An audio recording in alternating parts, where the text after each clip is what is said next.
Hey friends, welcome to Bokeh, a podcast exploring the ever-blurring lines between the personal and business lives of professional photographers. This is your host, Nathan Holritz, and I'm happy that you can join me in connecting with photographers and entrepreneurs as we discuss photography, business, and that sometimes messy thing we call life. This podcast is brought to you by Milu, the simplest way for photographers and coordinators to collaborate on shot lists and timelines for weddings, parties, and other amazing events. Visit Milu, MIILU.com. This podcast is also brought to you by Photographers Edit, custom image editing for the professional photographer. Visit photographersedit.com. Ladies and gentlemen, boys and girls, we are back for another Bokeh Podcast episode. A return guest. Chad, you are one of the few, and actually, the first episode we were just talking about this, was episode number 7, but we are joined yet again by Chad DiBlasio. Thank you for hanging out with us at the Bokeh Podcast. What's up, man? It's been a while. It has been a while. We actually got to see each other united just a couple of weeks ago, but yeah, that first podcast episode was probably close to 3 years ago. Yeah, it was kind of I'm not sure if this is going to be a thing. Yes, that is correct. Yeah, we were talking about this off air, but when I recorded the episode, and actually when I first started the podcast, the goal was to create a format that was very conversational in nature, kind of almost like Tim Ferriss podcast meets Joe Rogan kind of situation. And of course, for those of you who don't regularly listen to podcasts, you can look this up and get a rough idea of what I'm referencing. But Joe Rogan in particular, I still find a lot of inspiration from. He can sit for 2-3 hours and have conversation that is entertaining, it's funny, it can be touching, and certainly educational. And he's a self-admitted jock, essentially. You know, like he just knows how to sit and have a conversation and ask questions because he's genuinely curious, and it generates these really interesting podcasts. I tried that format for a little while, and what I realized is that the final product wasn't as ultimately valuable, I didn't feel, for the industry. We have limited amount of time as photography business owners, and I wanted to make sure that I was adding value with really every episode. If there was a bit of entertainment factor, that's great, but I wanted to make sure we were adding value. So ultimately, I went the direction of an outline, which I've kind of broken the fourth wall multiple times now and referenced, but an outline that gives us direction in the conversation that makes it a lot easier for people to listen to. It helps those who are not used to teaching or speaking or being on a podcast. So here we are, 300 plus episodes later. I know, right? And crazy. I think we're just going to jump in because I know we've got a lot to cover. And the first question is one that we ask quite a bit. We actually spent a lot of time talking about on the podcast. You and I have even talked about this idea before off air, but photography business brand position. And actually we should give some context too. I'm so bad about not introducing our guests, but you're based in what Ohio market? Central Ohio. So we're right east of Columbus by probably 30 minutes. Okay. So in that market itself, what is your brand position? How do you create separation between, or distinction, I should say, between your photography business and those around you?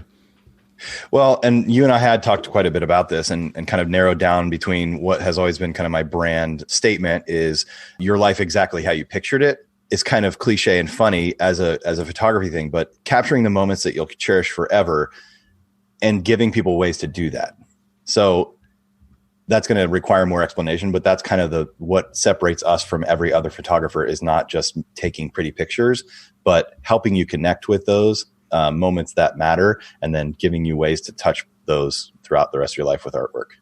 Yeah. So an interesting thing about brand position, and honestly, I'm still kind of refining my understanding of the idea of brand position as we go, but an interesting idea behind brand position. It's not just about having or offering a unique service and being able to communicate that effectively.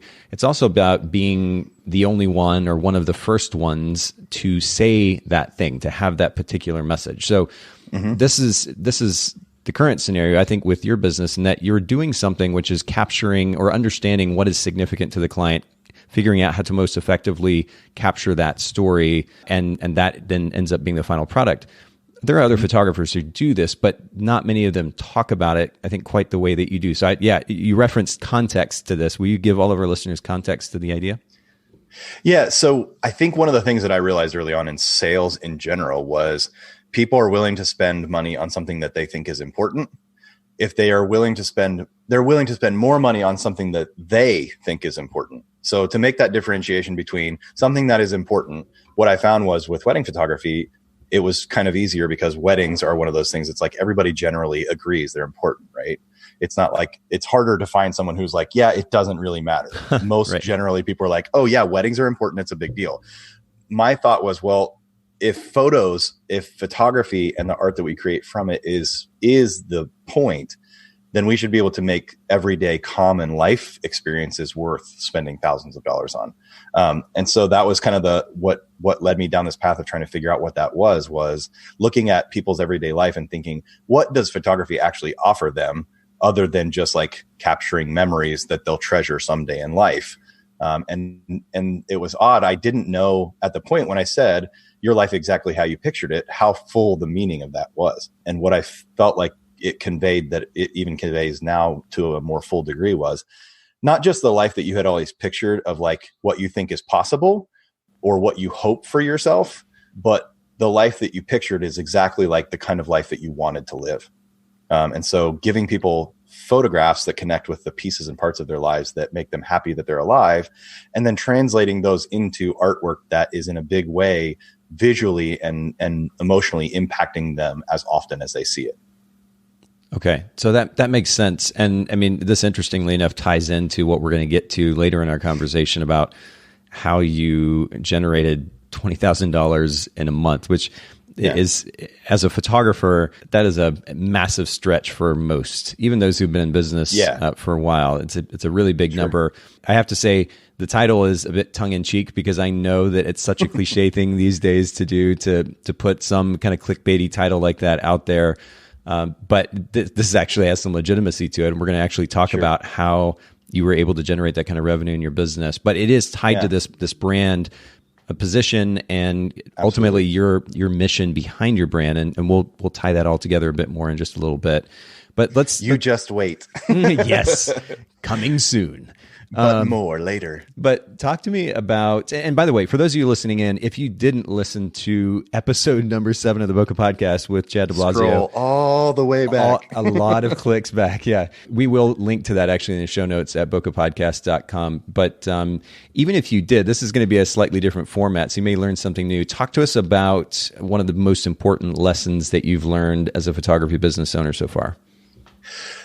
I think the most important lesson in general that I have learned as a business owner is what actually matters. When we look at selling things, there's a definition that I use a lot that I actually learned from a guy that has an incredible podcast called Biblical Secrets. His name's Myron Golden. He wrote a book called From the Trash Man to the Cash Man. But he says this definition about selling is, it's not convincing someone of something.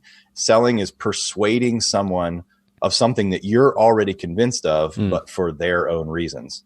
So it really puts a different understanding of what it is we're doing when we're selling. And so the idea of what I do as a business is I provide someone with a product that is important to me. And that's the reason I'm passionate about pressing it into the world. But the transition happens in helping them make it like important to them for their own reasons.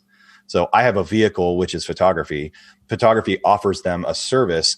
What the service does for them is the most important things of their life, right? So I think there's value in all kinds of different ways of presenting that. And a lot of the ways that we're taught in a photography industry is to present like my value and what I do for you, which is awesome. But what I realize is most people are only willing to trade you a specific amount of their money. And that is very tightly tied to how much of it that they have free or available in their opinion of what it's worth to trade, right? Yeah, this reminds me of that concept that Donald Miller talks about in building a story brand, which is all these companies, and I've certainly been guilty of it, all these companies talk about themselves, what they do, what they're going to give the client. The reality is it's more impactful if you talk about how you're going to make them the hero. And if they're going to be the hero, then it's got to be about their story. And that's what I'm hearing from you. Yeah. And that is the basis of it, is what I do as an artist, it magnifies the value of their story. Yeah. If what I do as an artist magnifies the value of my importance, there is a way to build, and lots of brands have built brands that way, But ultimately what you do is you weed out pretty much the middle part of all markets, and you're only left with the people who have more free money to exchange for more expensive things. And what I found is that people who quote unquote didn't have the money to spend on things, they were spending the money that they had or that they would have. They would take out credit. They would kind of press themselves to get something if they found it important. And that kind of what they found important was varied, but there was a lot of things in that market that people would spend on. And one of the things that it's a really easy example is I always say, people who don't have money, quote unquote, air quotes, you can't see it, but people who don't have any money are still walking around with a $1,500 cell phone. And it's not because they're just gluttons for punishment or they love to overextend themselves. It's because the company that produces that created a significant value, created a desire, and a way that desire or the value that they had as a company benefited that client. Yes. And then the people who sell it made it accessible. And that's really the only thing that happened. And that's, so that's, you look at like, would people spend it? Well, of course they would if those two things existed. If they valued it enough to want to trade their money for it, and they had a way to make it accessible for where they were currently. Yeah, but it's all about the other person's story. It's funny. I was in the gym this morning and I saw a headline about Kanye, who has all kinds of press right now with this album that he released recently, Jesus is King. But the headline was something like Kanye says that he is the most incredible artist that God has ever created. And I'm like, and when I hear you talking about how we're making it about us, our brand, instead of about the client, it seems very much like that, where Kanye, he's making such a big impact. Whether you agree with the thought process, whether you agree with the philosophy behind the album or anything else, he's making a big splash right now.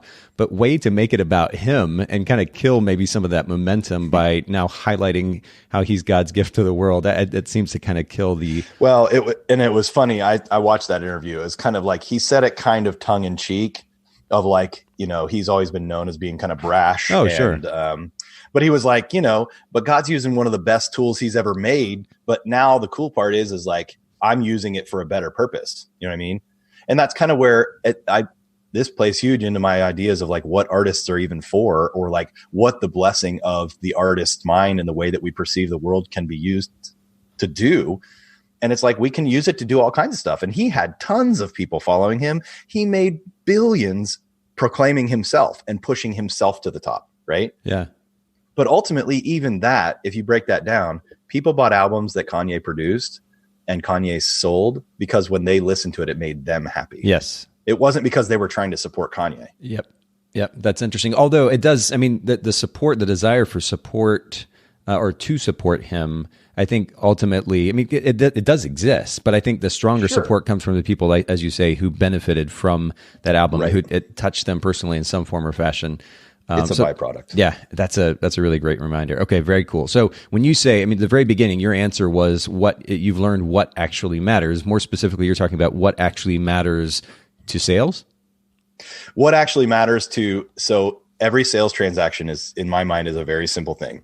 Is I'm willing to trade you my money in order to have what you want, or what you make, what you have.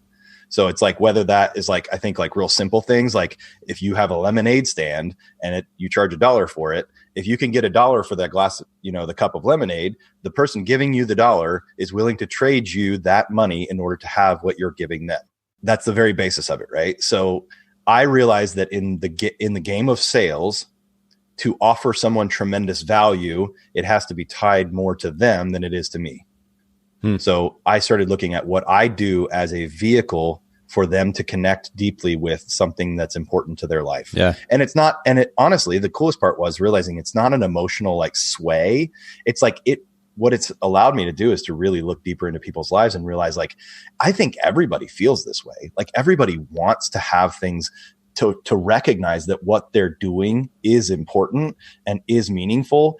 And the coolest part for me was in my own life, looking at like the normal, what I would call like humdrum everyday life stuff, and realizing those are the true keys to why I'm happy. Like those pieces and parts, for me, like little things like putting my kids to bed and holding my daughter's hand, and she like reaches down and says like, "Daddy, hold my hand." Like, I know to her, it could be something that is just a thing, or if I make it important, it can be something that is going to be important our whole lives. And that was the difference maker. It wasn't that the things were important. It was the emphasis that I put on them. And so kind of my personal journey of like understanding why I was depressed or sad or, anxious about a lot of things is like, things are just whatever we decide they are, and not like in a write your own story kind of a way, but like what you focus on is what becomes important. And that's true whether what you focus on is negative or what you focus on is positive. When you focus on your nutrition and healthcare, you start to realize like all the crap you ate. Well, when you're not thinking about it, when you're not charting your food, you don't really notice. You probably end the week and think like, I did all right. But you actually didn't. And the only way you notice is if you kind of look at it very intently. So it's that kind of stuff that I started realizing with my business. Everyday normal stuff for people's lives could be everyday normal stuff. And the only thing that they would have to look forward to is like that 1 week when they got a vacation, or like the one time when they got something special, like a wedding or a graduation. But I was like, how different would their life be if like normal everyday stuff got elevated? Would it be like this 24-hour period was really much more enjoyable than it could have been? And what would be the difference for that is really just the recognition of it, not necessarily anything special happened. Yeah. What actually matters ... to the client. On a very simple level is what we're talking about. On a very simple level. Yeah. On an everyday life level, does what we do make their life better? Can we make every simple act of their life? And it's not about making everything amazing, but in a very real way, what could your daily work life look like if you just were grateful for it? And the reason you were grateful for it was because of what it provided you.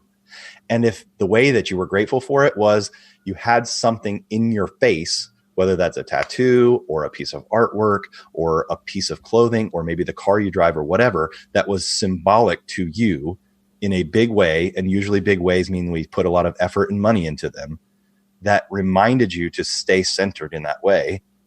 How would that change your daily life? And that's kind of, looking at life from that aspect is I realized vehicles like photography or arts in general have such a dramatic impact on like our person as a whole, our psychology, or, the things that we frame spiritually, emotionally, how we react to the daily world around us. The arts impact those areas, I would say, more dramatically than any other area. So yeah, it was like realizing that about the business that I have and the artwork that I can create with people. It doesn't have to be, it could just be normal stuff. And I did that for a long time. But what I realized was to really tap into the financial depth of what they wanted to invest in, I had to give them more. And it wasn't, and in my understanding of more, it wasn't more that someone else could create with them. More as in like, I can get a nicer album, or I can get bigger wall art pieces, or I can offer them like a more luxurious wrapping piece. It's like I try to take away from those commodity kind of things that are just priced based on prices, and dig into more of like what value actually matters to people. Like, what do they actually care about? Yep. Well, you know what? There might be an opportunity, if you'd be willing at some point, maybe we can kind of come back to this as a topic in and of itself and talk about how you do approach each of these sessions. Maybe be a couple parter where we talk about the sales session too. But we'll touch on that another time. It's such a loaded topic, I know. Yeah. Well, and you know me, if you start talking about something, we can talk forever. This we can. And actually, maybe some of our listeners know this, but Chad and I have been friends for a while. We've actually been on multiple motorcycle trips together, riding very large, at times loud motorcycles with our significant others at times, sometimes just the two of us. We've kind of been all over the place. It's been pretty cool. But to that point, time, you were just talking to me about a trip that you took with your family for a while after the United conference that you and I were both at. How do you have time to do that, to go on motorcycle trips and to do all the things, all the fun things that you do outside of just work, and simultaneously have family life and run a business? How do you balance this? And are there a couple of ideas that play into that? The significant lessons I've learned about my business have come from the most simple things. And I think a lot of times people listen to podcasts and they're looking for like the magic bullet that's going to be like, oh, this is going to change everything. Well, I will say that what changed everything for me in my whole life was doing this. What actually matters to me? What does that mean? What does that mean for my daily life as far as to where I'm going to aim that effort, where am I going to put my effort that's going to basically give me the most return for the things that I care about, changing my life direction into the things that this is the life that I want and the things that I care about. And here's the reasons why I care about them. And here's the ways that we're going to go about on a weekly basis trying to make these things work. Shifted my entire business. And honestly, it like opened this weird floodgate of like income, but also in my own personal life of like wealth, of like happiness. And I don't know how to say it any other way. And it's not like I'm not trying to like play into this, everybody's all about being happy, but like there's a fullness to my life now that didn't exist prior to maybe the last 5 years. It was kind of building up to this, but really it came from that focus of direction of what do I want? What do I want out of my life? If I'm going to look at my life and my business and say it was a success, here's the determining factors for that. Not just was I able to make $100,000 a year, like what did I have to do to get the $100,000? And I don't know what gave me that permission from being very early on. Maybe it was growing up kind of middle class or lower income. Maybe it was this idea that like you can kind of dictate your own world. My parents were kind of both artists. My stepdad is an entrepreneur. Like I'm surrounded by what I would consider kind of influential leaders in my life that kind of ran their own lives. I was determined and have sought out and invested lots and lots of money in trying to figure out how to do that with my own life. Because what I started realizing is when I do those things with my own life, when I have my morning formula and I use it as a reference point regularly, and then on top of that, I come back to it and say, how have I been doing? How did this week go in view of my goals for my world and my business and how it's influencing people? Is I stopped worrying about making money, because my business took on a bigger purpose and it's making impact in people's world. Well, the weird thing is when we started making more impact and we started giving them things that made more influence in their life and made their daily life better, they wanted to spend more money on it and we started making more income. But it's like that piece. What am I doing with my life and how am I judging success? What does that look like? What are the components of that? How am I going to get those? And then checking back with that determiner of like, is my life going the way I want it to, is like the number one feeder for happiness. Yeah. And most people are on the other side of that, feeling like they're not happy, but they don't really know why. You know what I mean? Like from a business perspective, we call it profit and loss, right? You look at like every component of the business and like, what's my lead sources? What are the things that are bringing the most revenue? What are the sales? What are the items that I'm selling the most of? And it makes total sense because of course, if it's just metrics. If you have metrics, you can pick apart the data and reverse engineer it. Yeah, but I think a lot of the problem in the conversation, though, when it comes to personal happiness, has to do with the fact that a lot, if not most people, at least in American culture these days, treat it as this arbitrary idea that they're going to somehow land on versus realizing that they can take responsibility for and create it. And it's a vastly different, it's just a significantly different mindset when you're looking at the idea of happiness. The moment that you realize taking responsibility for it enables you to create it, then that your world changes. But I was taking notes as you were writing, and really there are two key questions here: what matters to me, and then how does that affect my daily life, the way that I'm spending my time on a daily basis? Because if you are very clear about what matters to you, then that should literally filter out anything irrelevant that and doesn't enable you to focus on that stuff that is going to give you those big picture goals like we talk about so much here. Right. And it seems simplistic. And like I said, people want a magic bullet that's like, oh, this is the key to my happiness or this. But the weird thing is like when you're doing that in your personal life, is you're able to do the exact same thing and kind of build out this avatar with your business. Is like, how does what I offer people as a person in this world of business, how does that benefit them? And how do we take that and translate that through the vehicle of our business? Sure. Is it what it does more than anything? And I feel 100% confident in telling people this, like I have more peace in my heart and more free time, more freedom to think because of the ways that things have become so simplified in these aspects, right? When I know what the biggest purpose of my business is, I can kind of funnel everything through that. It makes choices like, how are we going to market this week? Or how are we going to reach our audience? Or how are we going to bring in new business? Or what are we going to do once we get that business? Or, you know what I mean? It's like when my filter is like, why do people like getting together for the holidays? It's a very different way of thinking and a very different creative process versus like, how are we going to get people to come in for Christmas photos? right? It's the same. You're doing the same thing. It's just you're going about it very differently. Yep. One of them requires you to create a bunch of new stuff. The other one requires you basically to like filter through what you think is the most important thing. Yeah, well, and then letting that drive how you spend your time and how you approach your business. That's so important. You also mentioned too that people listen to podcasts for a magic bullet, and you're right. I mean, this reminds me of Gary Vaynerchuk, who I still find. In fact, I hadn't consumed his content really for a while. I was looking at it or listening to it a little bit this morning while I was at the gym on one of the machines, and it's the principles that he shares. There's probably like 5 of them. And yet he's got endless hours and hours and hours and hours of content. But one of the things he said in the past is listen, but then go do. Like go stop consuming and just go do. And the reality is there are a few principles in life that if we actually live out consistently will enable us to create an incredible life. There isn't, and we could call those magic bullets actually. If we're looking for the magic bullet, do the simple things and do them consistently.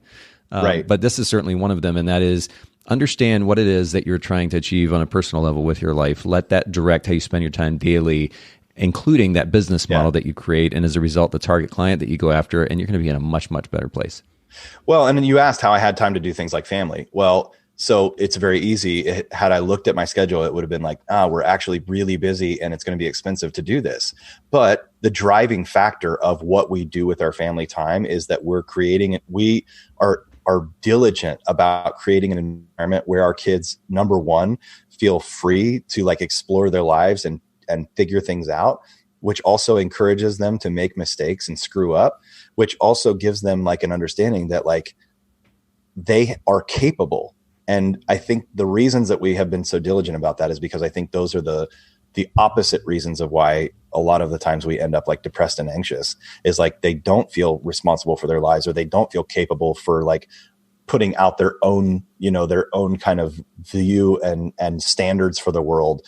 And then they're constantly weighing, almost subconsciously, they don't realize it. They're weighing what their life looks like versus what it's quote unquote supposed to look like, which brings about like massive anxiety and massive depression. And so we're looking at taking the girls out and we're like, well, if these are the goals for our family and for our life, what can we do in this trip? How can we use this trip to kind of reinforce those things, to also just like play and give them freedom, especially these two of our family, to just be happy and enjoy life and breathing and farting in an RV, you know what I mean? Like, which was a really comical thing that happened, is like, just things that I recognize are so important to, I don't know. I try to not live my life like I have 100 years. I try to live my life like maybe I only have another 100 days or 100 minutes. I don't know. But regardless of what I do, I'm going to live these standards out because they're the most important things in my life, whether I get 10 more years or 10,000 more years, is that those kind of things drive our decisions. So then we make plans to that go along with those things. And like I said, making decisions is really hard when you're just like, I don't know. But then you start to put those decisions through like filters. Here's the filters that are important. Okay, so you're going to design wall art. Do you want one piece or do you want 5 pieces? Well, what do the 5 pieces say to you? Is this part of a story or is this a moment in the story? If it's a moment in the story, then one piece is going to be significant and we need to have it big and in focus. If it's a part of the story and you have like the header and the adjectives, we need a collection. You know what I'm saying? So it's like, it helps make choices a whole lot easier because we've kind of simplified the driving factors and creating. Nope. I mean, we don't have free time. It's not like we're just like, oh, we have so much free time. It's just dictated. Like how you go to the gym. How do you have time to go to the gym, Nathan? You're a busy dad who runs businesses. Well, because you make it a priority, and then you fit it into your schedule because of the reasons that it exists. Yeah, that's a cool way to frame it. I like that a lot, actually. Talk to me. You mentioned podcasts, but books actually I think kind of fall under this in this realm of conversation too. In fact, I've backed off. I am still reading, but I've backed off in the amount that I am reading because what I realize is I've read enough really good material that if I just focus on that material, actually putting it into practice in my life, I'll be set, right? So if you could just do the things you've probably already learned, you wouldn't have to learn anything. And doing them consistently. I mean, that's one of the things that's been that a weakness of mine that I'm working on improving. But regardless, I would still ask you, what is one of the most impactful business or self-help books that you've read in the last few years? So I have two, and I know it's probably going to be cliche for people who are like, oh, of course, the Bible, you're supposed to say the Bible. But I find wisdom in books like that go beyond the idea that like, okay, here's what you're supposed to do because someone thought it was a good idea. Sure. I happen to believe that in all things in our world, there is a design. You know what I mean? There's a thing that makes sense. And so that book combined with a book called Psycho-Cybernetics, which I think I introduced you to, is by Maxwell Maltz. Yeah. Is like, he was kind of the father of a lot of these kind of thought patterns of how we think. But the interesting thing is even he talks about our design, like our design, the way we were put together. It makes sense because of this design and the way that our brains kind of think. And so I think I stopped trying to figure out like why some of this stuff exists. Why does my brain work this way? Why am I so intent on finding like every single detail of every single thing and kind of drawing it out? Like, and just started saying like, okay, so if this is true, if this exists in my brain, how can I use it to be a benefit to my life? You know what I mean? Like, in my talk at United, I said, like, was the cancer the worst thing that ever happened to you? Or was it like the most perfect, like poignant moment that allowed you to focus on what you actually cared about? Because you may not be alive tomorrow, you know? It was this idea of like how we use the creative mechanism that we have and what are the keys and components. Maxwell Maltz was a plastic surgeon who became a psychiatrist because he started realizing like you can fix people's faces and there's still a problem. So there's obviously something wrong with something else. Wow. And he said some people who had like a traumatic experience that had kind of disfigured them, the disfigurement caused them to think of themselves differently. And so allowing them to be kind of restored to this version of themselves that they envisioned allowed them to have wholeness again. A lot of people didn't have wholeness because they thought of themselves kind of as broken. So fixing the physical imperfections didn't fix the reasons they were unhappy. Right. It was their thought processes and realizing like just how simplistic some of that stuff is. I feel like that book is one of those books, like you said, like I go back and read chapters and pieces. And then I read books, like The Subtle Art of Not Giving a Fuck, like that, or an F, maybe I should say that. You're totally fine. It's based on the same kind of principles. Yeah. Is how do you only care about the things that you care about? And how do you give yourself permission and a way to do that in a way that like every day of your life can be as happy or as miserable as you want it to be. Yeah. And like we were talking about earlier, filtering out the irrelevant stuff. Yeah.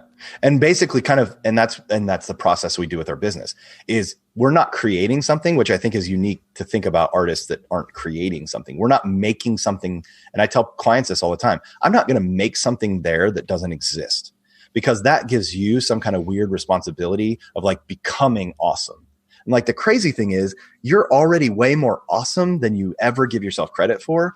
And if we can kind of peel back some of the kind of distracted layers, what you'll find is the life that you have is the life that you had always dreamed about having in parts. And if we can help accentuate those parts, you'll probably have more of those parts. You'll probably have more things that you start to put into those parts or put effort into. But a lot of people just don't know, like I think just don't know what to do or how to do it. And so they don't.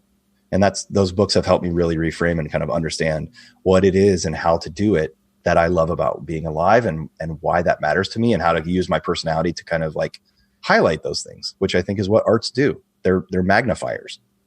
Well, this is where I would normally say I'll link to these books in the show notes. I think everybody can find a Bible somewhere. Yeah.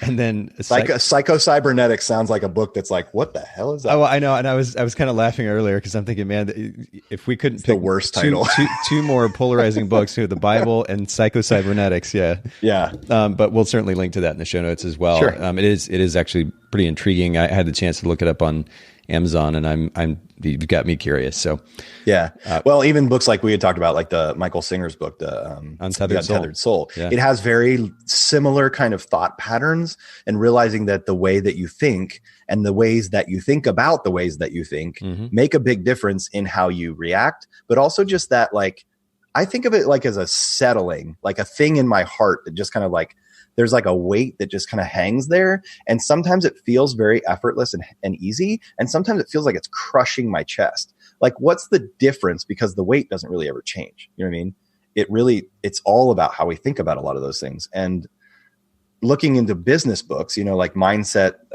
Secrets of the World Class and those kind of things, is like, you'll start to realize, like Dean Graziosi, millionaire mindsets, is like the thing that separates most people is not opportunity or skill levels, it's how they think. So if that's true, that's something everyone has control over, regardless of their income level or education level or, you know, opportunity in life. We'll leave it at that. Yeah. Talk to me about photography, just briefly, because now, well, I guess we're gonna talk about photography and how that relates to the revenue that you generate. But sure. This has been kind of a fun question that we ask on a regular basis. What's an unusual item, or what you might consider an unusual item in your camera bag that lets you be or enables you to be a better photographer outside of a camera lens, flash? Does something come to mind? So I keep this giant crystal prism in my photography bag. Okay. I have a really, really simplified photography bag, and I'm probably like, I'm the photographer that like other photography gear people like hate, because I've written several articles about like gear acquisition syndrome, which I call GAS.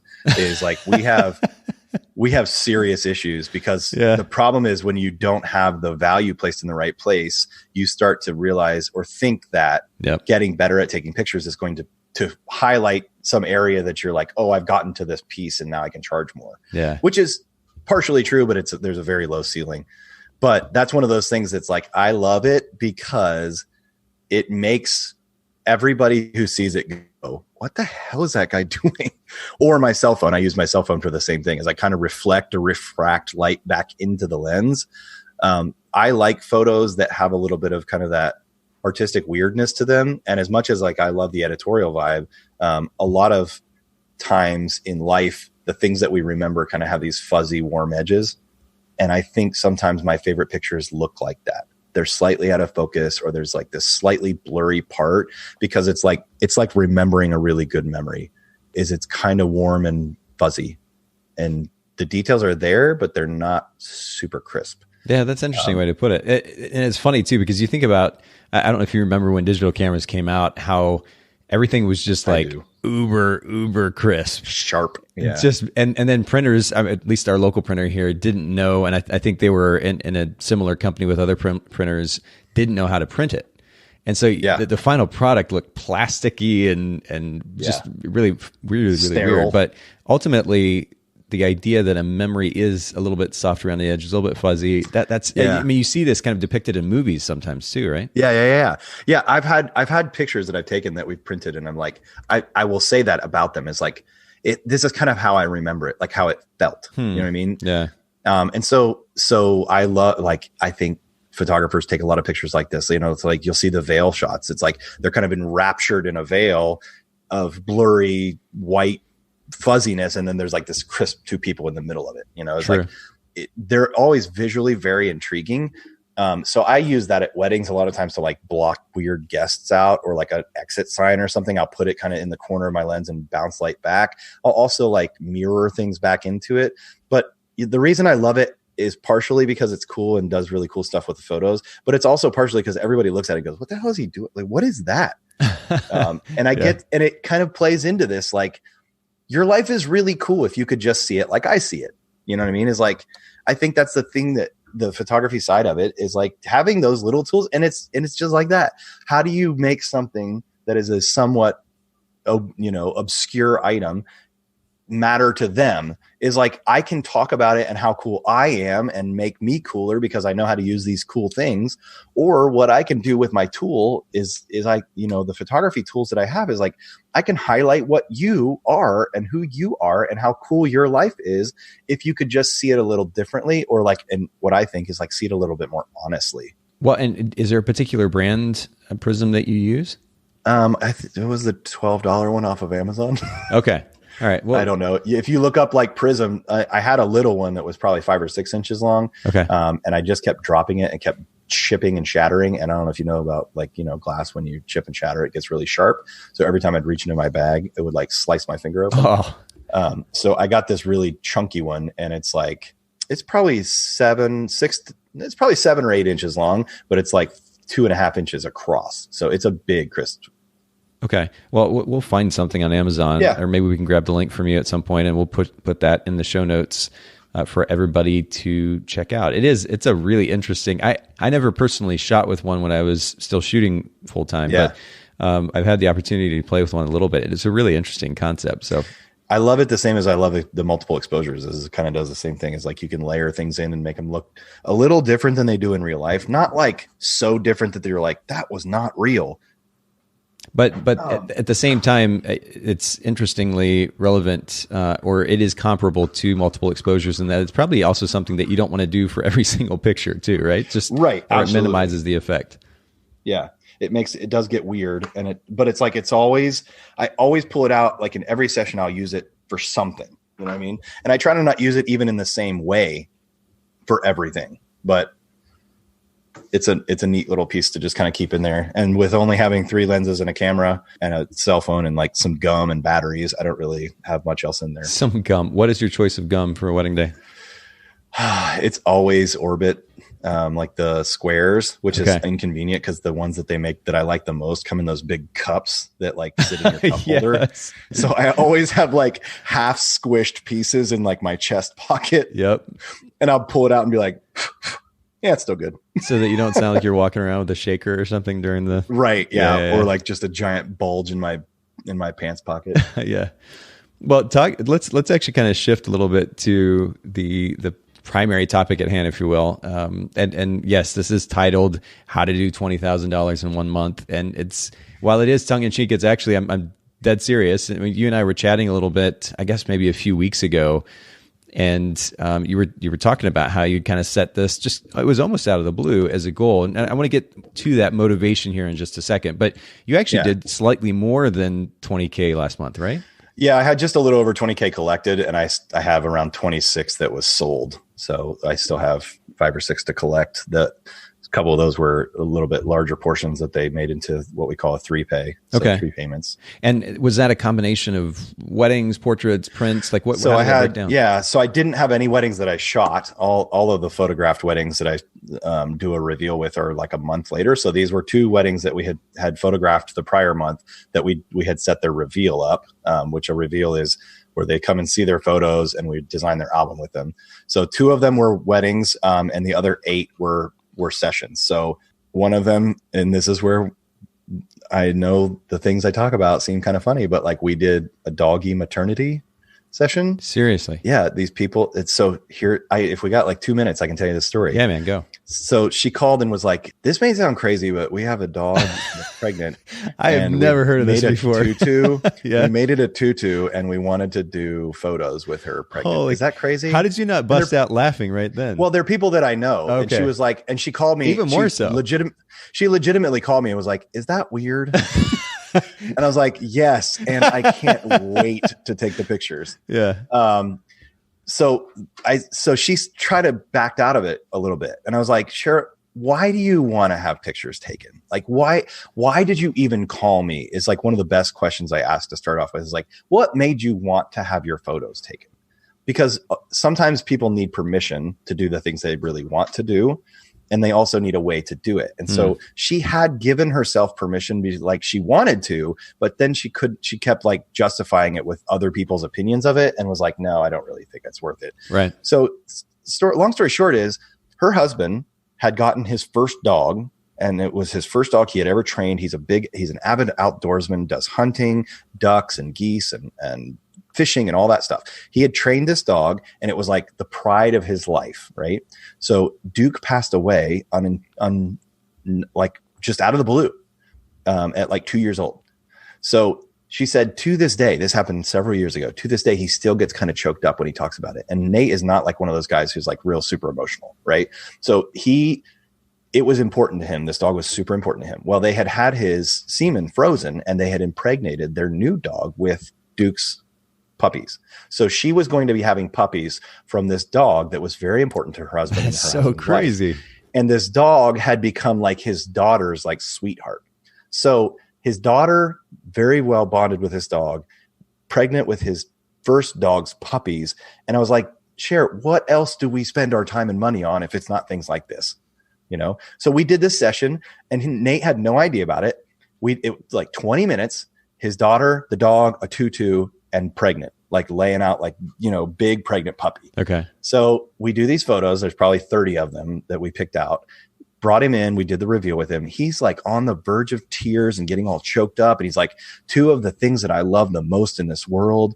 And like, I didn't even know. He's like, this is so awesome. I want to print these huge, like we hadn't talked to him about like anything. We hadn't talked to him about costs, but then I start looking at these things. What are things worth to people? Well, in his profession, he has trucks that cost $40,000 to $80,000, you know, but in his hobbies, he's got a pair of pants that cost probably $400 or $500. Yeah. And the only reason he has them is so his pants don't get wet when he's hunting. You know, he's got thousands of dollars worth of clothing that he wears specifically to do this one thing because he loves it and it makes him happy. Right. So of course it wasn't a big deal for them to spend a decent amount of money on things like this. Well, then he makes the suggestion in that session, hey, Gage, who's his son, is going to have one of the puppies from this litter. So in 6 or 8 weeks, you need to come do photos with him. So we had these puppies, this pregnant puppy photos with his daughter. And now I just did his son's photos with his puppy who his son is training to be his first hunting dog. So it's like, yeah, it sounds like one of those things that if you just look at it at surface level, it's not a thing and it could be dumb and it could just be, or I could have just taken the photos and been like, oh, wasn't this so cute? Oh my gosh, they're so adorable. But we missed it. Right. You know, we missed the real value of it. Right. So that's another one of those things. It's like out of the blue, all of a sudden this thing became very important and it is a really cool piece for their family. And he bought pictures for Mick, who is this guy in his life that's kind of been a dad, like father figure that he bought the business from. So it's like this whole thing is like so much bigger than I had ever thought it would be. And simply just because we asked questions about it and realized and I thought there's more importance here if we offer it.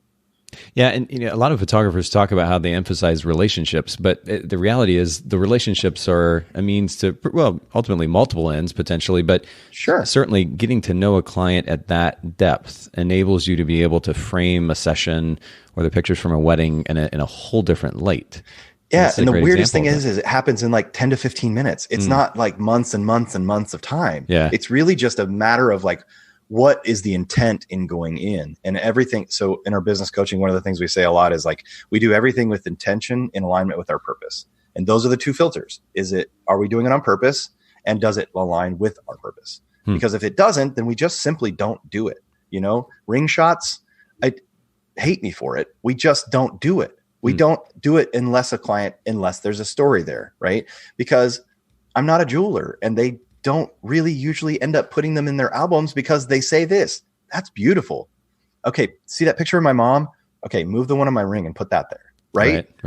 It's like, and some people the ring is a story and it's part of their story, but it's usually focused on because of our influence in the story, not because of the clients. And like I said, though, those conversations happen in a matter of minutes, not because of the intention, not because we're like, you know, spending hours and months getting to know all these people. Right. Oh, but that's such a good reminder again, though, too, that we have to stop making it about us, make it about them. That literally, I mean, it can drive so many elements of the business, including and down to picking images for that wedding album, even for the album. And I say this too, you're welcome to. I mean, if that's what you want to do is make it and do this kind of stuff, that you're totally fine. And there is a business for that. It's just not going to be the most rewarding. It's not going to, people are only going to be able to trade you a specific amount of what they've predetermined their value of the money is worth. Or you're going to have to find more people, like a select market that has more of that to play with, which is however you want to do business, totally fine. I just found that I'd rather stop looking for such a small percentage of the market and start realizing that the market that I had in front of me, everyday common normal people, were my market, and they could be my ideal clients if I had a way to help them get there. And we've alluded to how, but we're going to get into that more depth in just a second. I am curious, though, for the sake of our listeners, what was your motivation to even kind of turn it up and have this type of a sales goal in a month? So it's all about the coaching that we do with people. And one of the things that I found was a very common objection in people is like, oh, I just can't do it. I don't have the time. Like, I don't have the availability, or like, they use their lack as a way to justify their inaction. So people use they look at a bodybuilder and they say, I could never do that. And they use that as the excuse as to why they don't even go to the gym at all. So I got sick of it. Honestly, over the last year of coaching, my clients who have done coaching with us have had just like, to me, like astounding success. And by the way, you say we and us, who are you referencing? So Megan Keithan is my business partner. We do a coaching program called Wealthy Photographer, which is an allusion to wealth in financial gain, but also like the wealthy photographer is like prosperous life and clients that are benefiting to the max. Okay. You had these experiences coaching your clients, the philosophy works, but you were also tired simultaneously of hearing others just complaining almost for complaining's sake and not doing anything. So you were out to kind of prove that using this philosophy, it could be done? It wasn't like, at first it wasn't like a crusade. It wasn't like, I'm going to show everybody, but I regularly hear from interviews, photographers that are coming on strategy sessions with us. Like, if I could just make $5,000 a month, it would be amazing. But I know that I don't have the brand. My portfolio isn't up to par, whatever. Or I can't do 20 sessions in a month. But it's also kind of a snarky way to say to me, like, people know that I'm kind of against mini sessions. Is like, the reason I'm against mini sessions is not because I hate mini sessions and people who don't want to spend $1 million. It's that I think they are less in every area for our clients and more of all the things that no one wants. So this was an effort to show people, not only as me as a solo employee that didn't have a 6-month marketing campaign to build up to this, it was just normal every month business. How much could I earn? Could I do $20,000 in orders in 1 month? And also not drive myself crazy, have free time to take an entire week off with my family, have my weekends free to do the life that I feel is important. Is it possible to really direct your business like that? And so I just literally at the end of September was like, well, I'm going to do it next month and see how it goes. And you did, and it happened, and it worked. Yeah. Naturally, we want to talk about how, and there was actually, leading up to our conversation, you used the phrase values-based sales, and I think you've really set us up pretty well to understand what that phrase means at this point. But can you expand on that a little bit? One of the things that we talk about a lot in coaching is price matters absolutely zero, unless it's anchored to something. So when you say, and the way that I give this example best is people are like, oh, I don't really buy anything expensive. I'm like, okay, what does that even mean? Like your clothes that you have on, for example. Let's say Nate loves black V-neck t-shirts. Yep. How does Nate ever get to a point where he's like, okay, let's say your t-shirts are $25. Let's say they're expensive and let's say they're $50. How do you ever get to the point where you say, this is not too much for this t-shirt? Well, that decision process happens in every single person with every single purchase they ever make, right? If you think that $50 is too much for a t-shirt, you will find a cheaper one. Let's say it's $15. Well, what allows you to say that it's $15 is worth trading 15 of your dollars? Well, probably however hard it is for you to get $15. If it takes you 15 or 20 minutes and that's worth you having a t-shirt that lasts you a couple months, you'll say that's a good price. What you are actually saying by saying it's a good price is, I agree that the money they want me to trade for it is worth whatever effort it took me to get that money, and I will trade you for it. Right? Right. So it's a very simple equation of like, what are we doing when we buy stuff and what are we doing when we sell stuff? So value-based sales means, to me, giving them something that's worth more than the money they have to trade to get it.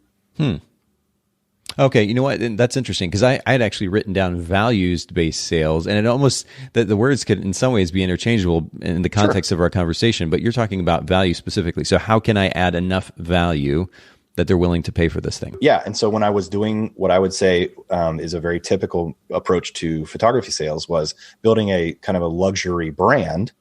I found most people, even in the luxury market, between $600 and $800 was about their max for family pictures. So now some people would splurge a little bit and maybe spend $1,500, but I had to have a way for them to do that first, meaning like things that they could spend that much money on.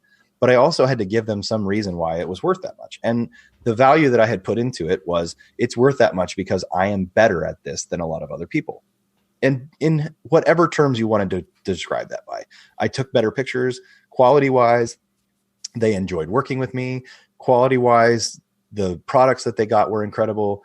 But at the end of the day, when it was about those things, tangible things, or I guess products, commodities, it was a stretch for most people to come in the door ready or happy to exchange $1,500 of their dollars for the thing that they were getting. Well, it's true. And I have to jump in here because you point something out, which is interesting. The idea that we argue that this thing is worth whatever the amount because it's high quality is really a hilarious notion. In fact, my son and I were watching Netflix or watching ESPN or something. Anyway, there was the commercial that popped up, and I guess it would have been Netflix. Somewhere we saw an ad that referenced quality. The brand was literally running a commercial based on quality. I'm like, this is hilarious. Like, it's terrible and hilarious all at the same time. People want to talk about we are great, or we are good, or we are high quality, or we are good service. And these things are very, very subjective, very arbitrary in nature, and they don't really have an actual definition that is accurate for everyone. So the idea that we would use those as arguments for why somebody should purchase something is just, it's a major, major misnomer, and we're ultimately missing out because of it. Well, yeah, and for some reason we're culturing ourselves to believe that high quality is worth paying for. But that's because you care about high quality. Well, right, but I guess what I'm getting at is that word quality means different things to different people, right? I mean, absolutely. The idea even the fact that it matters is an interesting thing. Like, because it doesn't matter to some people, they don't care about the quality of it. They just need it now, or they need it. It's true. Multiples of it, or you know what I'm saying? Like, even that point points to it, the idea that it's all subjective, right? Right, but I guess more specifically, when photographers say this is high quality, what that means to them as professional photographers is totally different 98% of the time than their clients, the way that their clients see it. So again, it's a really weak point to stand on when you're trying to convince somebody why they should pay this money. You run an editing house, right? Correct. So it's the same as saying like 5,200 Kelvin matters to a client more than 5,800. Right. Yes. But photographers will die on that hill. 100%. And we'll leave it at, we'll let that one sit for a second. We'll leave it at that. Yeah. But I'm just saying, you know what I'm saying? Like, they will die on that hill because it matters to them, which is fine. It's totally fine. Do all those things that matter to you, and then wonder why people don't want to give you more of your money or more of their money. Yeah. Because it's not yours. And it's like, so it's kind of the same thing I was saying. I got to this point where I was like, I'm going to argue to clients, and I'm going to try to justify my costs by saying things like, I have, lifetime guaranteed albums, or we print with professional paper. Well, I can tell you from experience, they don't give a rip about professional paper if that's what you're selling. Yeah. If you're selling them paper, they're just as happy to have cheap paper, because that is not a value scale for them. To them, they have so many other areas of their life where they're taught it's good enough that if the things that they're putting on the paper don't matter more, then it doesn't matter what paper it goes on, and you're fighting a losing battle. From the beginning, you're going to be priced as a commodity. Okay, so I want to narrow this down and kind of make it more tangible, more practical for our listeners. When we talk about this value-based sales approach, how did that translate then? And I know we don't have time to break down each and every client that you were working with and got that 20K from, but 2 or 3 big ideas that our listeners can take into consideration and how that relates to bringing in that much revenue in a month. The number one thing that drives all of this is to understand that every single one of your clients or potential clients has something that they care that much about. Okay. Every single one of them. So going into it, knowing there is absolute gold in their life, Sometimes that looks like a reframe. And what I mean by a reframe is you help them see something in their life differently by what you listen to and how you ask them questions. Sometimes it looks like a cheerleader. You come beside them, and just like the woman who wanted to have her dog's pictures taken but wasn't really like confident in it, you come beside them and you say, no, this really is important, isn't it? Here's all the reasons I think you care about it. Aren't those great reasons? I believe so too, right?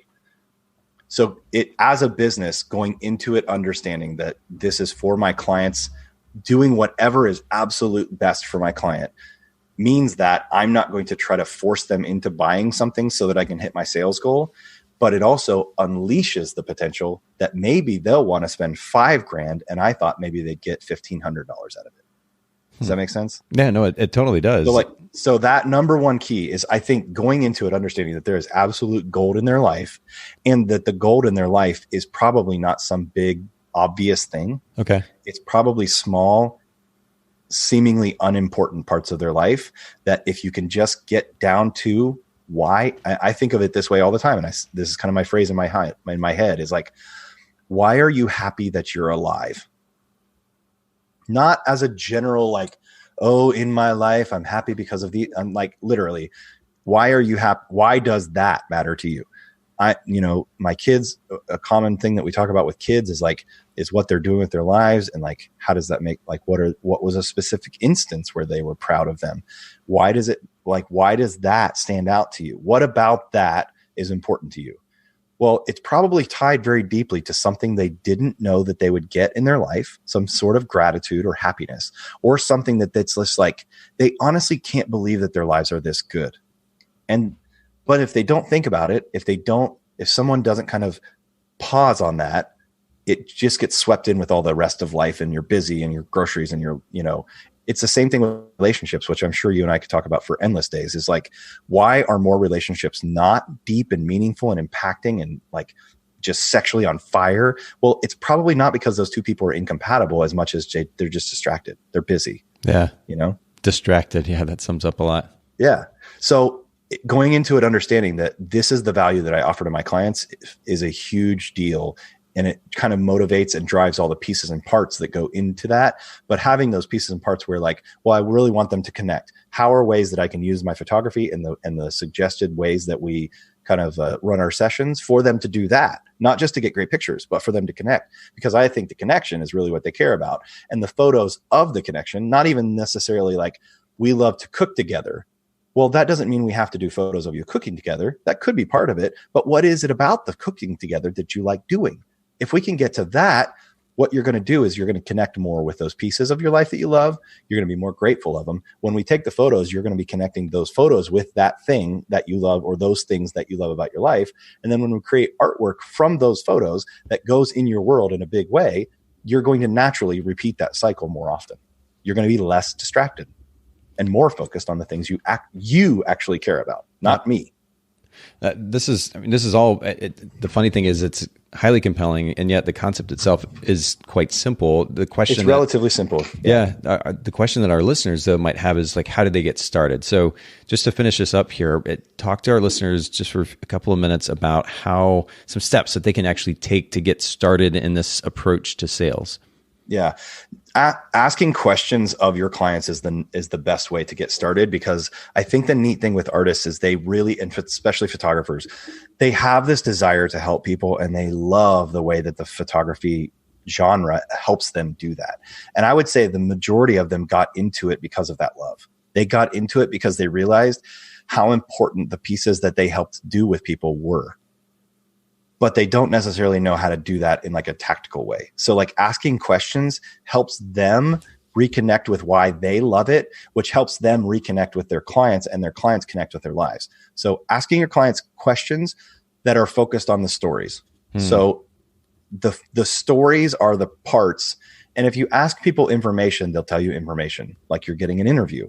If you ask them to tell them stories about that, so you say, for instance, one of the questions I like to ask is like, if you had to describe Jill to me with 3 adjectives, just words that popped into your brain that kind of encompass who she is or the things that you love about her, what are those 3 words? And I would let you tell those words. And then I would listen to how you said them and what you said about them. And then I would just pick one. Maybe it was the one that you paused on. Maybe it was the one you thought the most about. There's not necessarily a specific way to do that for me, but I just listen and I say, what is it about the way, or when was it that Jill displayed this characteristic? Like, what were you doing? Where were you? Maybe you said patient. When was the last time that she was patient? What were you doing, and where did you see her doing that?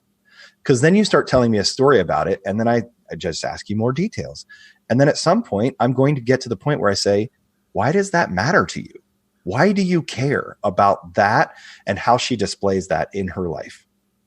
Because then I can say, that's pretty important, right? That's a pretty important part of your life. Yeah. Well, when we capture those parts of your life with her, where do you want to put those? Where do you want to put that in your world so that you have connection with it regularly? Where do you want to display that in your home so that when people come over, you can say, look, this is who we are. This is who I'm in love with. These are the things that are important to us. How do you draw value from that for the rest of the time that you're alive? It's like a bank account. How do you just keep cashing checks out of it? But all of this centers around asking questions. And, it's a funny thing. Yeah. You and I have both heard photographers countless times over talk about how they're introverts. And to your earlier point, kind of use that as an excuse for not taking the steps necessary to develop relationships with their clients or potential clients that could turn into this very scene that you're describing. So for those photographers who are not initially comfortable with the idea of asking questions and kind of going deep, where did you learn how to do this? I mean, outside of the fact that you're a conversationalist, I'm sure it's been refined over time, but are there particular resources that they can reference? Well, I would say that Steve Saporito was probably the first person to introduce me to this idea. A lot of other people, I know Jesh DeRox does a lot of his promptings, the way that he poses couples is based more around like who they are and how they love each other. But really any of the books or any of the resources that talk to you about motivation, or there's a book called Drive by Daniel Pink that's seems like it wouldn't be about this kind of stuff. But why do people do what they do? Why are people willing to put $5,000 braces on somebody when they barely can pay their house payments or car payments? Well, because at some point I think they think, maybe cognitively or maybe subconsciously, they think their kids' lives will be better. They'll be happier about the way that they look, which will probably influence their reactions or their life in some way. So that's what drives it. So why do people do what they do? Kind of in that world, any of those kind of thinkings. Yeah, I've mentioned before Tony Robbins' Reawaken the Giant Within. He talks about motivation quite a bit, actually, and it's only about 100 pages long. It's a free download. I'd recommend it for any and everyone who hasn't read it yet. Absolutely. We'll link to that in the show notes, actually, for everybody listening in. Chad, we could probably keep going for another half hour on this stuff. This has been really helpful, though, very practical, too, at the same time. I think for everybody, there's something in this that we can all do personally and professionally that we can go take action on. And truly, I appreciate you making time to do this. I mean, it's good to catch up a little bit, but also be able to share some of our conversation with our listeners. Just briefly, real quick, before we sign off, if you'll share with our listeners where they can follow you, find out what you're doing online, that'd be great. Yeah, I would love to. I mean, we teach this whole system. And part of the reason we developed the system was because we want to help enable people to live the lives that they want, and artists to really do what they're best at. And not having permission or not having a pathway really limits that action. So that's what the whole focus of our coaching program. But Megan and I run that. It's called Wealthy Photographer. You can just either search on Facebook, Wealthy Photographer, or you can connect with me on Instagram at DiBlasio Photo, DIBLASIO Photo, or shoot me an email at chad@DiBlasioPhoto.com. I'm this person in normal life. And so any of those normal ways that you want to reach out to me, even though we are busy, it's very important to me to be personal with people. So shoot me a message and just say, hey, shoot me your questions and we can kind of direct from there.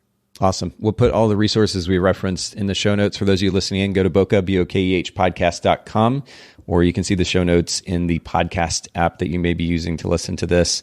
Thanks everybody for listening in. And thanks again to Chad for hanging out with us today. Hey, I appreciate you having me, man.